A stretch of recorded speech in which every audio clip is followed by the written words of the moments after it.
Welcome to the Burgundy and Gold's Knucklehead Podcast.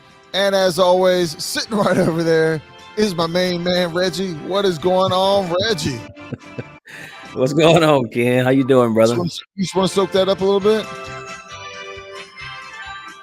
That's good, man. That's it's kind of a throwback a little bit to. Well, it's a sound of winning and things going right. When you hear it during the game, or after the game, that means something went right. Even in an ugly, sloppy, wet, cold game in Washington, D.C., or outskirts of Washington, D.C., Landover. The Commanders pulled out a win. We did, man. And you're right. Whenever you hear that sound, man, good things are happening. And we heard a little bit today. We sang a little bit at the bar.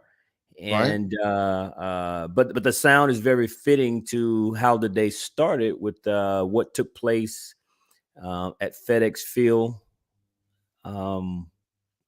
with the Sean Taylor stuff.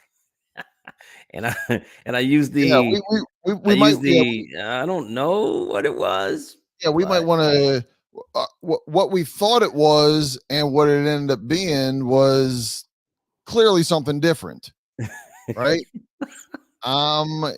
It was a Black Friday Macy's display, of the Sean Taylor uniform.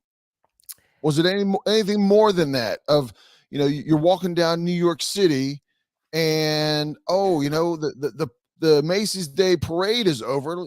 I'm still walking by the Macy's Day display window, and there's a Commanders jersey or Redskins jersey if it's a uniform. The whole uniform. Uniform, right? I say jersey, but I meant entire uniform, helmet and all of Sean Taylor. Well, uniform of a Redskins player just happened to be wearing a number 21 jersey. That yes. Man, listen. If you didn't see the number or the name, you would have it could be anybody. It was almost right? like it looked like hey, here's what our uniform looked like before we became the Commanders. Exactly. Yeah. When you have the history of the uniforms, that was one of the mannequins of the 8 or 10 mannequins there. It wasn't good, man. Let me just say, I'll be kind and say it is a big letdown. It is. But let me get this out there. And I know I can start using harsher words as we get going here and pointing fingers, but Ron, Jason, Dan, and everybody around those three main figureheads two figureheads and one owner, you didn't do what you should have done. Okay. That's fair. And I'll say this, and we talked about it a little bit during the game, a little bit before the game. And I said, seems like most fans expected a statue of some sort. And I asked the question, did the team ever say statue? And I got on Twitter a little bit before we did this, and it seems as if the team mentioned a Sean Taylor memorial. Somehow the media took that and introduced the word statue, and I think a lot of the fans took off with it as being a statue. Okay. So I think typically when we get things from the media, because they have access to the team and things, so when they put it out like that, we just assumed it was a statue.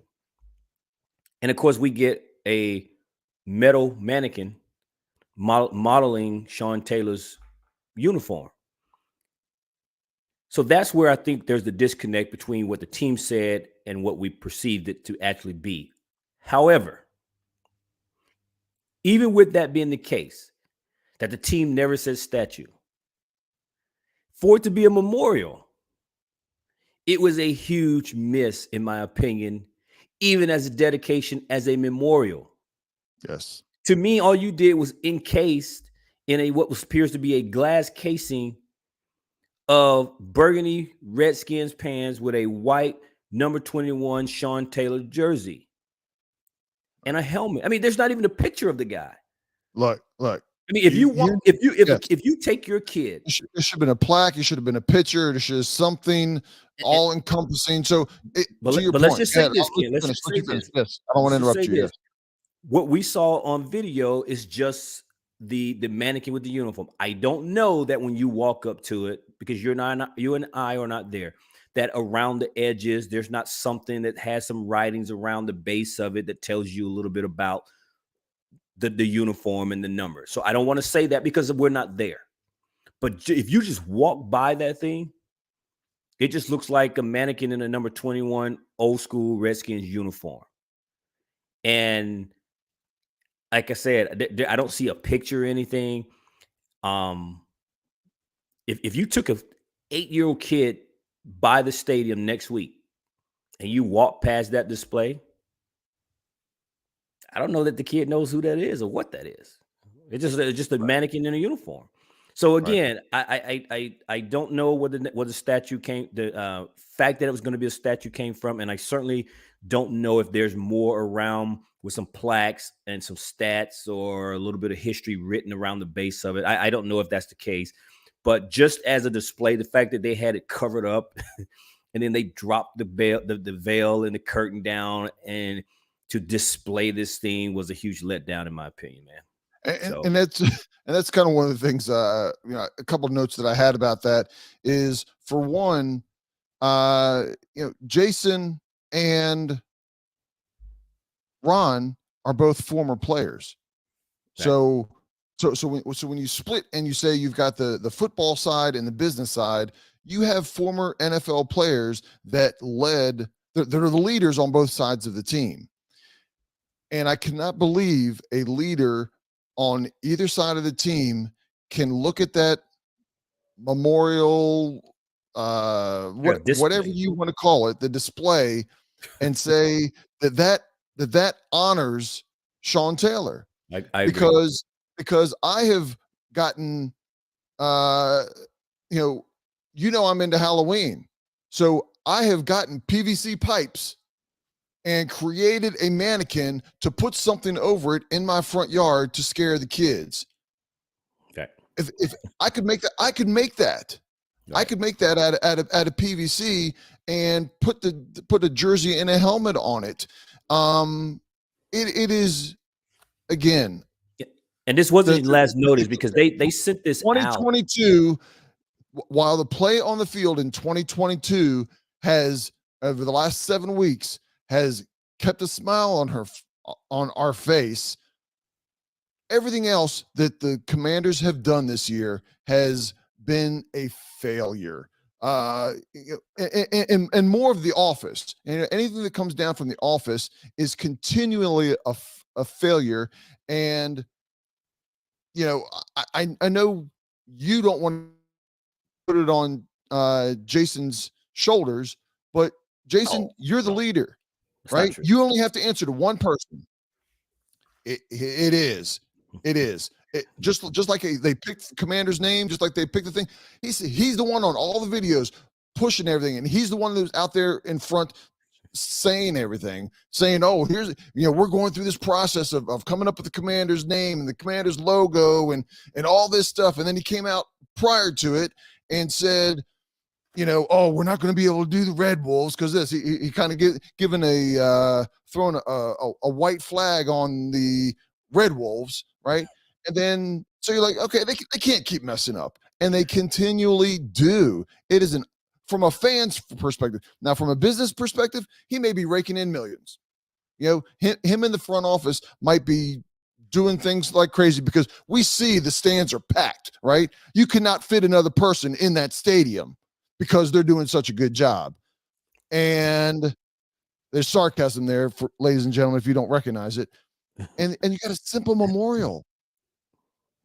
I'm going to say, just like the logo, just like the name, just like the logo, or just like this memorial, you, me, and the 3 or 4 people sitting at our table could do a better job than what Washington continues to do on their decisions this year when it comes to this kind of stuff.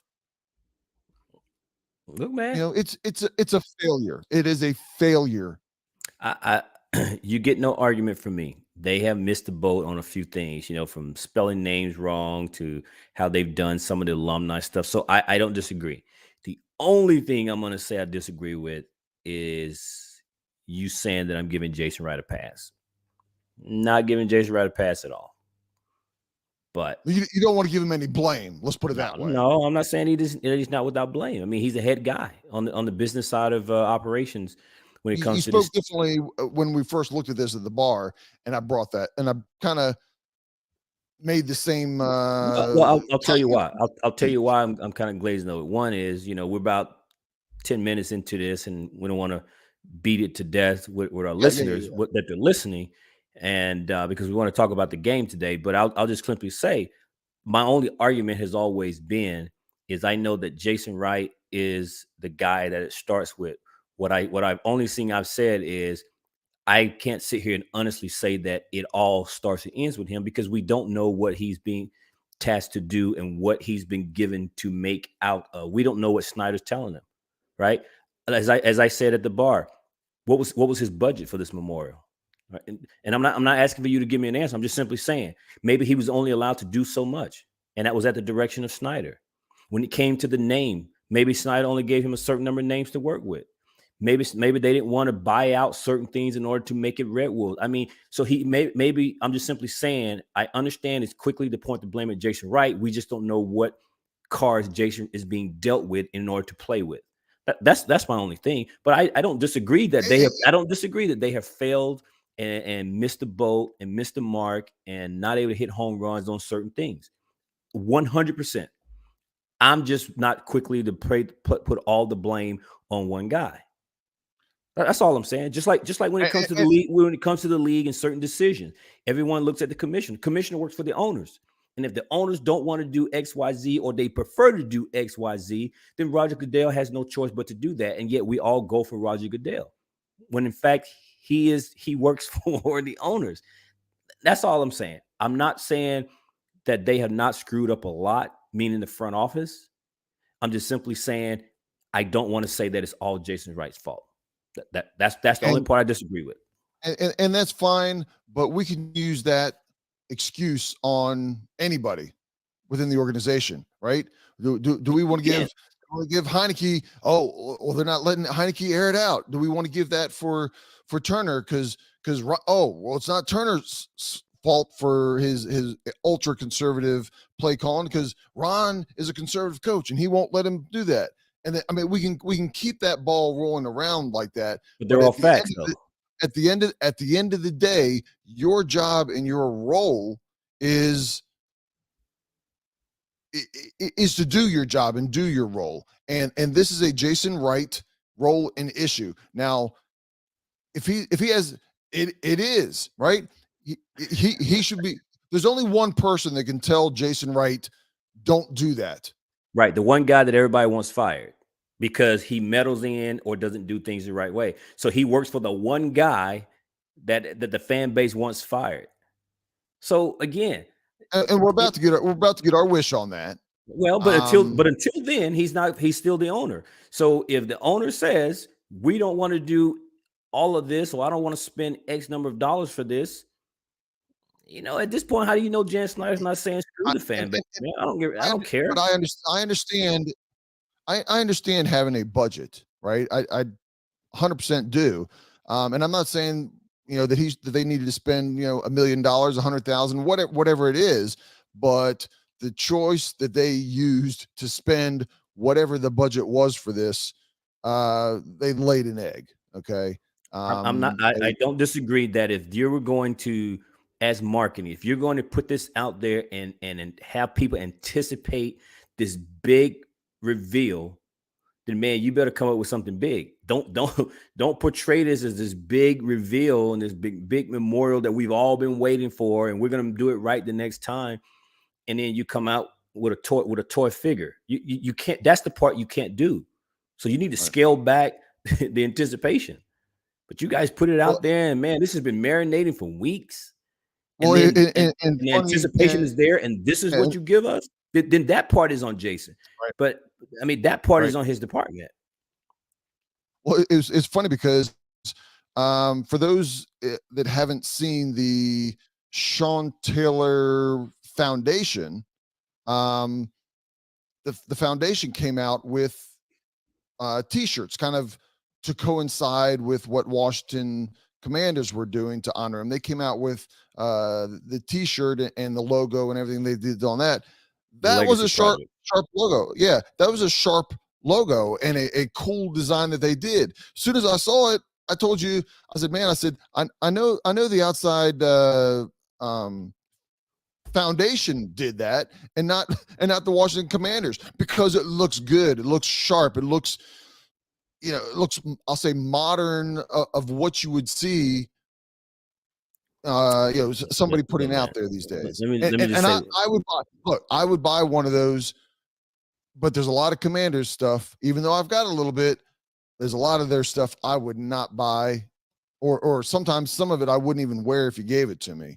But anyway, look, we can move on off this. hey, listen, I'll just say one last thing. Go ahead, man. I like that stuff, the Sean Taylor project, legacy project stuff that they put out. But Yeah, absolutely.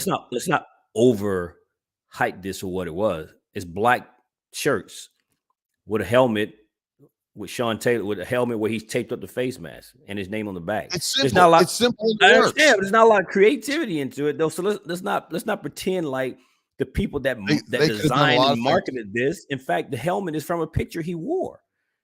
So all they did was just put the helmet and then put it on a black shirt and put his name on it, on the back of it, and sell it for $115.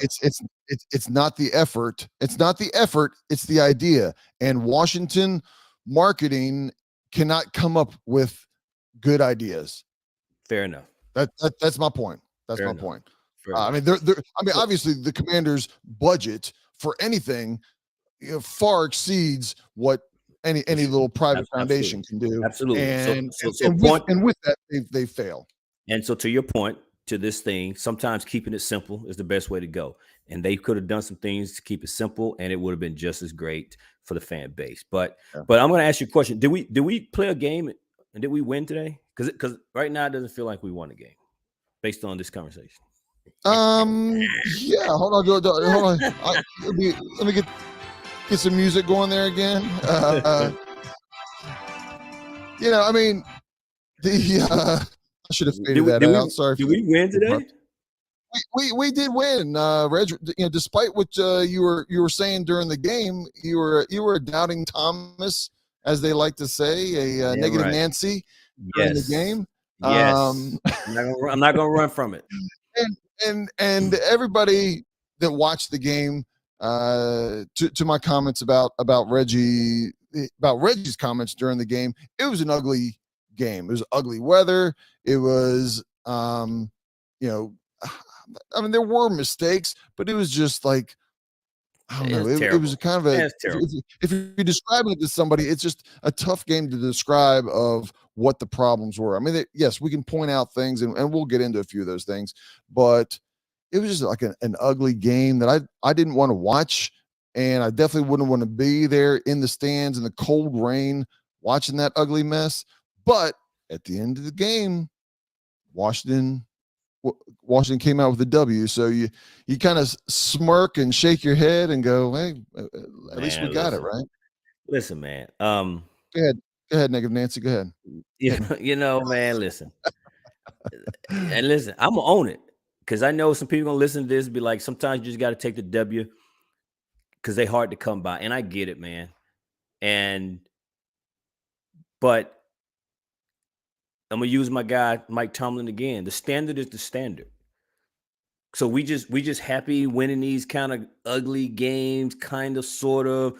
The ball bounce our way, and all of a sudden we start stacking the wins because we've got these lucky bounces week after week, and then we get in the playoff with some of these good teams, and then the luck runs out, and we're sitting here and we're one and done. We're one and done into the playoffs, and then we ask ourselves, because we've had these conversations before. All of a sudden now we're picking 20, because once you make the playoff, you start picking in the 20 plus range. right? Right. So we go to playoff, and now we automatically fall back to 20, 21, 22, picking in the draft, and we stay in this mediocre range. We're not bad enough to be in the top 10 to get a franchise changing player, but we're always picking in the back of the mid to the back of the draft because we do just enough to get out of the top half of the draft. And so we're always fighting to get somebody. And then when we do need to go trade up and get that guy, you trade away half of your future picks because in order to move up. And it's like we wonder why we're always sitting to this purgatory because we make this one run. And this one run typically because of these types of games, right? The ball bounces just right. And it'd be different if we had one or two of these games. But you can look at the last 5-1 or whatever it is that Taylor's been starting. Probably half of those games, this is the type of stuff that happened. And again, if it happened one time or two, you're like, oh my God, so I'm so glad we got that lucky bounce. But man, we can't think that we're going to be a playoff caliber team, but we're playing this type of football. You can't sustain it. Good teams don't do this. You might get a game. The good teams might play bad one day and it go their way, but they don't consistently week in and week out have to have these lucky breaks in order to win. It just doesn't happen. And so for me, the expectation is higher. So therefore, when we win like this, it just feels ugly. It feels like an ugly, nasty. I'm glad we won because let me tell you, 75 looks a whole lot better than 6-6. Right? Without a doubt. And it puts us in a driving seat for the wild card, which I'm thankful for. But what are we going to do with it? We're going to keep playing these. Oh, we hope the ball bounce, or we hope we get a fumble, and all. I mean, it's like this type of wins, man. This is for the birds, man. I'm trying to keep it clean here, but this right. No, I don't. I mean, I agree with a lot that you say.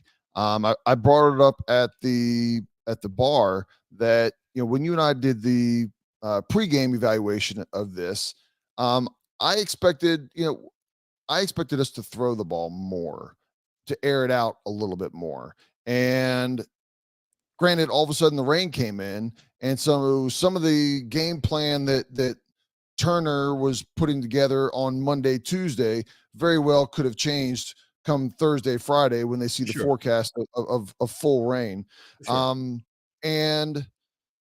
But with that being said, at the end of the game, and I think this is kind of where it plays into it, some of the things that you're saying, I know we're limited at quarterback, right? We're limited at what we're going to do and what not only what Taylor can do, but what the coaching staff feels comfortable with letting him do. And when you go to the end of towards the end of the game, is the fourth quarter, I'm going to say 7 or 8 minutes left in the game. Washington had just kicked a field goal. They punted the ball, or Atlanta got the ball, and they were 3 and out. They had a negative, I think it was a negative run or Atlanta negative was pass. 3 and out, or we were 3 and out. They were. They were 3 and out, right? It was a negative run or a negative pass, short pass or run that was lost like 2 yards. Then they sacked Mariota for 8 or 9 yards. It was I'm just making a number up, 3rd and 18, and they threw a short pass. They picked up 12 or 14 yards, and they ended up punting to us. And at the time, I said, if we pick up a couple first downs, and potentially score at any point there, we're up by 6. If we score with a field goal or touchdown, that should be game. So we get the ball back. There was roughly 7 minutes at that point when we get the ball back. And when we got the ball back, I said, no. I said, I can tell you what we're going to do. I said, we're going to run. And if we don't have the first down, we're going to short pass it.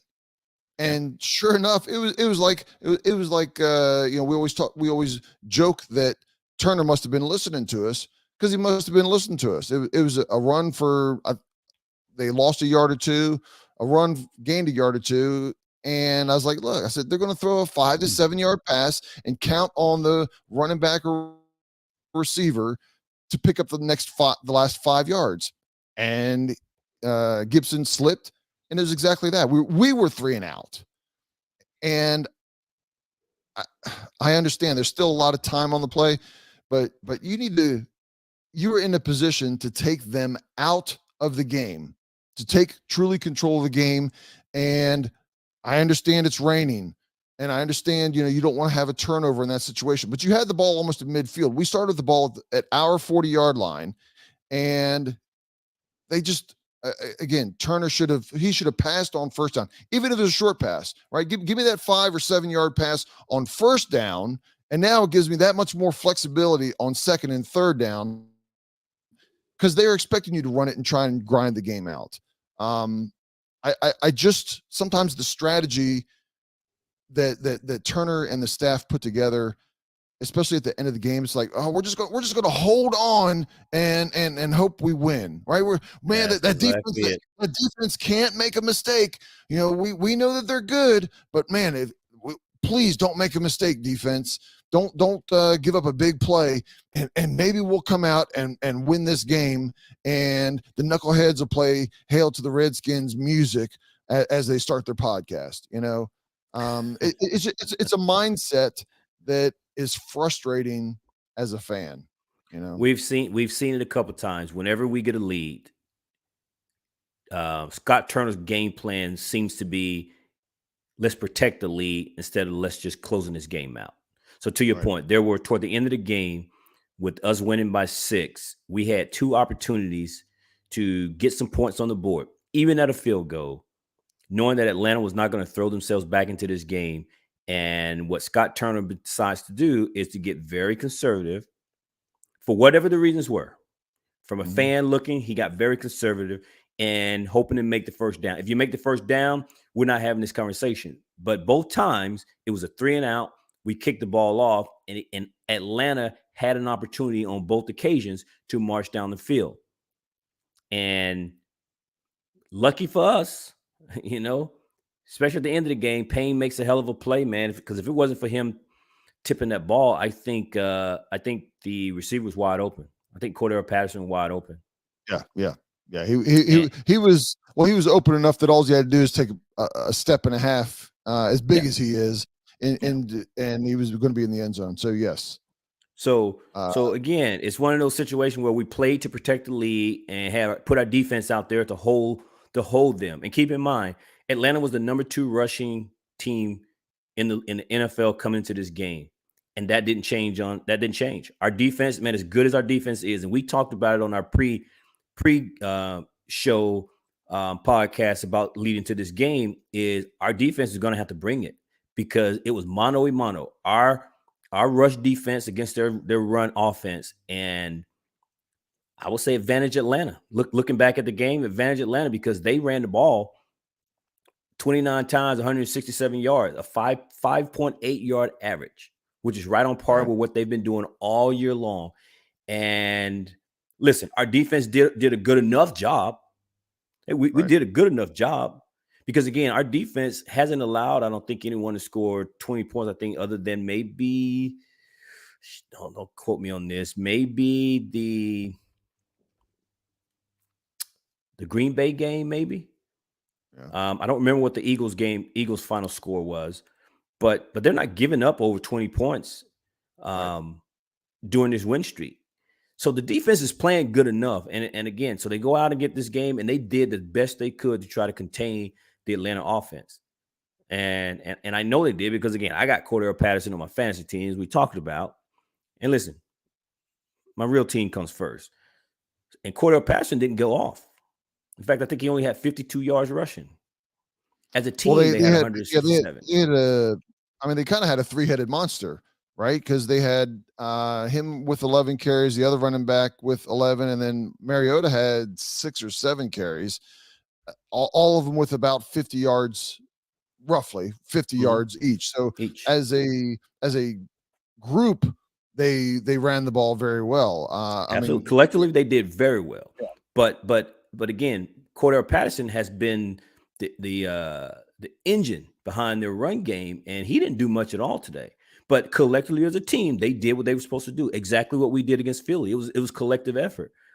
Right. But my point being is, our defense did enough. They bend, but they didn't break.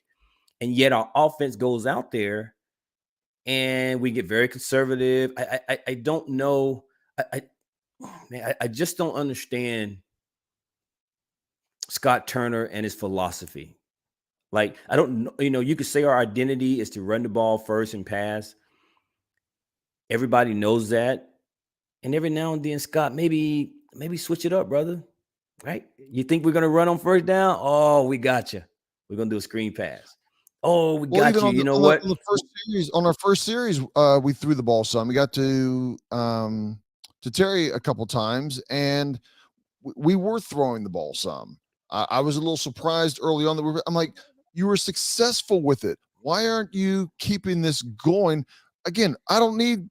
Look, Taylor was 14 for 23 for 138 yards. Clearly, it was a lot of short passes, right? He didn't even try to go downfield more than, I don't know if he threw a pass that in the air that was more than 10 or 12 yards all game. And maybe that's where the weather played a factor. I don't know. And, Maybe, but but my point would be I understand that, and I'm not asking for Taylor to throw 40 45 times, but at 23 passes, I would have liked to have seen him throw 7 or 8 more times, and have some flexibility on even on the crossing routes. I mean, they were open. The tight end was open a couple times. B Rob for the touchdown. Nice little flare pass that. I think I talked last week about how we well did. he caught the ball out of the backfield, and why don't we use that more? And these things work when we use them. Yep. I don't understand why we're not using them more. I'm not trying to get away from the running game. I'm trying to mix things up, stay balanced, and have the defense cover everything. I want the safeties to stay back. I don't want the safeties tackling my running backs. Yep. I not within the first 5 yards. If they're tackling them at 10 and 12 yards, I'm fine with that. That's because that means we kept them back. I don't disagree. I don't disagree, man. Because listen, to your point, I don't understand sometimes what I don't know what his philosophy is when it comes to game planning. We talk about how on you and I sit around, or fans at the bar, we sit around, we talk about what we do as an offense, right? We don't watch the film. We just watch the games, right? But NFL defensive coordinators and staff get paid to watch film and dissect it. And if we can see it, you got to know the other teams are looking at it and knowing what our philosophy is. So you know what? Every now and then, Scott, mix it up. You know what you can do, man? You can line up like a run play and then let Taylor check into a pass play. You can check into it. You can be on a pass play. And you know what? You have an alternate on the play where instead of it looks like a pass, but it's going to be a run, a delay, something. Man, just do something a little bit different to where teams can't look at it and go, you know what? We saw this on the tape in practice. They're getting ready to run here, and we run it. We're looking like they're getting ready to pass here, and we pass it. And it's like, there's no creativity from the guy. And I said again, I want him to go, man. I'm just sick of him.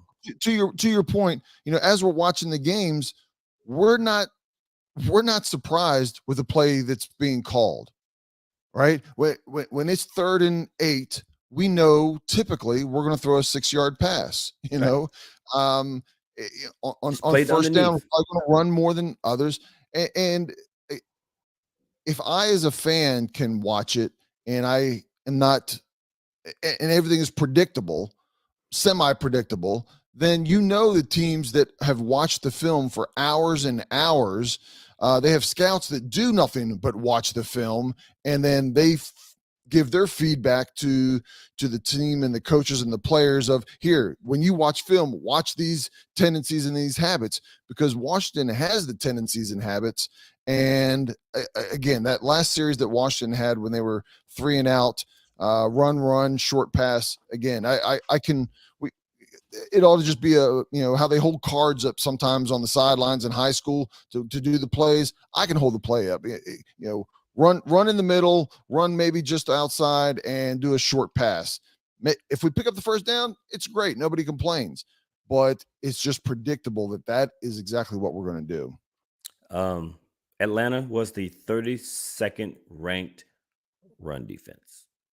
They were Looking at it here, passing, they were 22nd. They essentially contained our passing and rushing offense. I mean, well, actually, they didn't.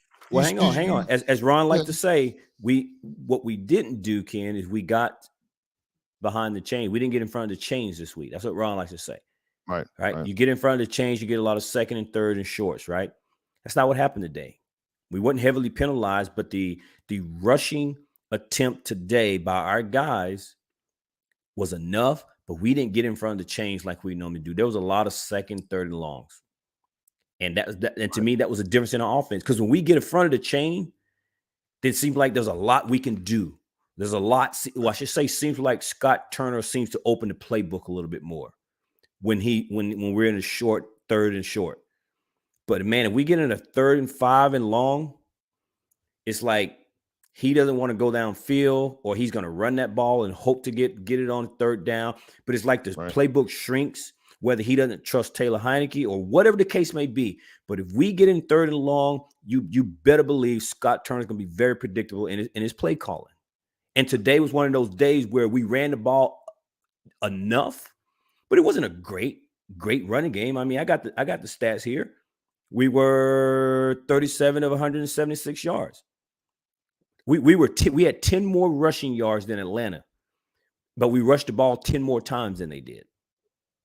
So we rushed almost 40 attempts for 176 yards, 37 to be exact. So it wasn't great running the ball. We did just enough because Taylor had 138 yards passing. So we did just enough running game. But as opposed to, I'm going to go back to the Philly game. You can look at that game and tell our running game was dominating that game. You can't say that today. Say that today. So again, when we didn't get in front of the chains, we had a lot of 3rd and long. It was almost like, let's get what we can get out of this 3rd down. Let's play field position. Let's punt it and force them to drive the field. And we'll just play keep away. That seems to be the game plan. Yeah, I will say from the running back perspective, B-Rob was 18 for 105. And I like Gibson and I like, B-Rob, of course I like his running style, but you could see, especially in the second half, the difference between a running back who's always played running back and a wide receiver who's been converted. Because B-Rob, man, he does not leave yards on the field. He fights, he twists, he turns, he gets those extra yards where you think he's 3 yards stopped, and they stop him, but he's not down. And next thing you know, he does a little bit of a. It's not a turn like a fancy like a Deion Sanders turn and shaking somebody. He just kind of turns to kind of pull away from somebody and drives for another 2 or 3 yards to pick up the first down. He hits the holes hard. He runs hard, and yeah, I wish he wouldn't have had the. Of course, he didn't have a decision in it, but I wish he wouldn't have had the accident or been shot earlier in the year, because he'd be grinding this time of year, and he's getting into a rhythm at this point after a handful of games, and the kid is good, man. The kid's going to be a good running back for us for an extended amount of time. He's good, man. He grinds, he get the tough yardage, and he's that guy that just consistently just get yards for us. He's not that home run threat. He's probably not going to run away from a lot of people, but he's going to grind out the game. And ironically, this fits the style of offense that conservative coach like Ron Rivera likes to do. And that's just run the ball and play good defense. I like him. And he's good for our team, and he's certainly good for what we do. And that's specifically for what we do. You get him on the field with some guys, like some coaches like Andy Reid and probably like a Sean McVay. They're probably not using a guy like Brian Robinson. I think they use him. I think they use the skills that he has as well as his receiving skills. Because, like I said, he was in the preseason. I understand it's preseason, all right, all you people that want to start Sam Howell, it was still preseason, but he caught a lot of balls very fluid out of the backfield. He didn't have hands of stone and awkwardness to him. He was very fluid with it, and It I wasn't still fighting would the like to see ball. him more. Yeah, As they say, he wasn't he wasn't fighting the fighting the ball ball.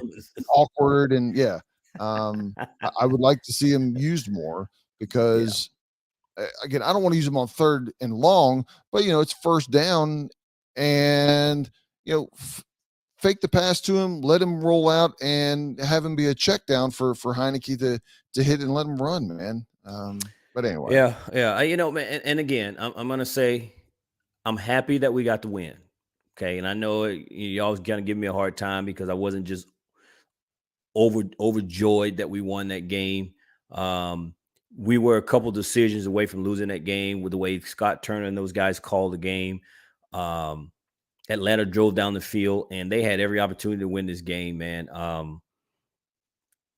A hell of a play by Deron Payne. At the end of the day, that's what it comes down to. Is you want those guys making plays. They came through, but man, it was not. and the diving interception also was a hit, to your point that you mentioned during the game. All of his momentum was going one way, and he dove back and Fuller Right. that made a hell of a play as the He ball did. was batted to make that. So he did, man. I have said before in not just this year but previous years that you need difference makers on the team, and at least the last 8 games, Payne has become a difference maker. Yes. And he's getting paid, whether it's from Washington or another team. He, with plays like that and the way he's been playing, like I said, the last 5, 6, 7 weeks, he's earning a paycheck, and it benefits the Commanders right now. So it does, man. So what I was getting at basically was just simply being I'm happy that we got the win, man. But I've raised the bar. We can't just squeak by and right. get these wins, man. And I know you want to stack them up and they all count the same, but they got to look a little different. Our wins got to start looking different. Right. You go back to the Chicago game. We were a St. Juice, hell of a tackle at the goal line, last play of the game from losing that game, right? You take that Indy game. We're a Taylor throwing it up to Terry, and Terry wanting the ball more than Stephon Gilmore, getting the ball at the 1-yard line, and we putting it in to win that game 17-16. I mean, so that's again one play away from losing a second game, right? The Vikings game, we know what happened there. Taylor throws the interception, Ridgeway makes the bonehead play on the kicking the field goal, and that gives them the first and goal, and they go on and we lose that game, right? And then here we are today, right? We're an interception, a tip ball and an interception away from losing the game. So although I'm excited that we've put these wins together, we were easily a play away from it going the other way. Right. And so I'm not trying to sit here and say that I'm not happy about the win. It's just we got to stop winning this way if we think that we're going to be the team that we all want to be. Right. You got to put quality wins together. You got to be able to win these games, and not just win the game. You got to go and win the game. Right. I agree with everything that you're saying on that. The only caveat, I mean, how we beat Houston last week, Washington needs to have some wins like that, where you're getting into the fourth quarter and you've got control of the game, or at least the back half of the fourth quarter. And Washington is not doing that. You're not going to do that every week. But I will say that good teams and playoff teams find a way of winning ugly games, which Washington is doing, but that can't be every single game. That's my point. Back to your point, right? If you got a game here and there that you're winning like that, that's fine. You're happy about it, but that cannot be week in, week out, because it will catch up with you in the long run. But next week we play the Giants. We'll put out a preview of that. Hopefully, we'll have Chase Young back. Hopefully, a couple of the people that were injured or sick. There's people that's sick. I think actually Chase ended up being sick as opposed to injured for at game time or as of yesterday and today. So hopefully some of those people will be back, and you're going to have to be ready because it's really from this point on the rest of the year, it's basically playoff. It's playoff football. It's playoff right? football for us. Absolutely. Yeah, absolutely. And it is for the Giants that we play back to back weeks with a bye in between. It's going to be like that for the 49ers. 49ers, and it's going to be like that for the Cowboys. Yep. So, every game is going to count, man. Every game is going to count. We going to have to bring it. We're going to have to bring it. And so that's why I was kind of looking at today's game. Turner, you better open up the playbook a little bit against these teams, because all these teams that we just mentioned can score some points. They can, right? I mean, and they play good defense. And if we only score 19 points, 20 points for the next 5 weeks, we might not be. We might lose those games. Ken, I lost you, buddy. You froze up, man. You froze up. It wasn't me. But for people watching, it might not have frozen at all. But well, you got to go back and say what you said. You got to go back and repeat what you said. If we only score 19 or 20 points over the next 5 weeks, we're probably only going to win maybe 2 games, maybe a third game. There's going to be a couple games that we're just going to be out of it because we're not scoring enough. Again, I'm not saying we need to score 30. Put us in the 24 to 27 as far as scoring, and we stand a chance on all these games. Yeah, because every one of those teams that you named, between the Giants, the Cowboys, the 49ers, all have great defenses. And the only one I didn't mention was Cleveland, because I don't know what kind of defense they have. I've not watched them. But between the 49ers, the Giants twice, and the Cowboys, all good defenses. So you're gonna have to be able to score some points. And oh, by the way, those teams have the ability to score points. We know what the 49 offense can look like. Yep. The Cowboys can be up and down. They can be anemic, and in 1 week they can put up 40, right? And then the Giants, some way, somehow, they're winning. So we can't come into these games over the next 5 weeks, man, playing like this. We can't do this. And so that's why I had a little bit of the frustration with the win. I was glad we got it, but because again, a win keeps us in the driving seat. But come on, man, come on, brother. Yeah, we need to get a little bit more aggressive on offense, without a doubt. Again, I'm not trying to be a Kansas City wide open crazy offense, because we don't have the quarterback for that, right? There'll be too many mistakes along the way for that. I think he could make some great plays, but he can also, cost us some opportunities with that. But still need to open it up and put some more points on the board. Yeah. So, I agree. So a win's a win. I'm gonna settle in and just accept the win for what it is, man. But come on, Taylor shouldn't even buy no shoes today. I know you're gonna go and buy them damn Jordans, but come on, man. 138 yards passing. Man, come on, man. They get that in a 1 quarter sometimes. Some quarterbacks, certainly by halftime. But anyway, we got the win. I don't want to go back and visit that. So we'll be back, I guess later this week with the preview for the first of 2 against the Giants. This will be very interesting. But we may just record one and play it twice for back-to-back weeks. We'll see how the first one goes, and we may just run it back and do a little editing for the dates and names and home and away. Man, we won't do that, man. I'm just kidding. We want people to think we shortchange. We won't shortchange you, y'all. No, but yep. Anyway, so that's what we got. Let us know what your thoughts are on the game. Hit us up. You guys are following us on Twitter and of course, listen to us on YouTube here. So give us your thoughts on the game, man, against Atlanta. We squeaked out the win. 19-13. Yep. And 75, and we're moving on to New York. As Yeah. Belichick like to say, we're on to New York. So, hey, a win is a win sometimes, and this is one of those days on a nasty day. So, until next time, peace out. peace out, y'all. Peace out.